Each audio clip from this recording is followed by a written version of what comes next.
الشخص اللي وجعك وكسرك واستغل طيبة قلبك لا يمكن بأي حال من الأحوال يكون هو اللي ممكن يعالجك.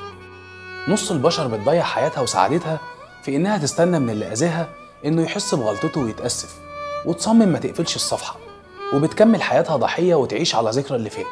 بس خد المفاجأة، اللي جرحك مش بيفكر فيك أصلا ولا أنت على باله. عارف ليه؟ لأنه ما انجرحش وما انكسرش. الإنسان مش بيحس إلا لما هو اللي ينجرح، مش يجرح. أنانية. نص البشر مش بيهمها غير نفسها، بس بتدوس عادي. فبلاش تعيش في دور الضحية وتستنى منه إنه يحس. اللي حصل حصل، الفرق هو تعاملك أنت مع الموقف. للأسف علاج وجعك دي مسؤوليتك أنت مش حد تاني. حقيقي كل المسلمات عندك بتضيع.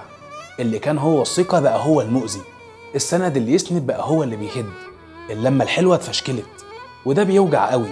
بس من الغباء إنك تضيع عمرك فاتح نفس الصفحة على أمل تغير المكتوب فيها، أو متخيل إنه هيغير دماغه أو يغير من نفسه عشان يرضيك. الوجع حصل حصل خلاص، وحقك راجع راجع في الدنيا أو في الآخرة. مش لازم تستنى تشوفه، دي مش شغلتك أنت، إنما سعادتك دي مسؤوليتك أنت. خططك المستقبلية واتزانك النفسي وتعاملك مع الموقف والتئام جرحك ولم اللي اتكسر منك، دي مسؤوليتك أنت.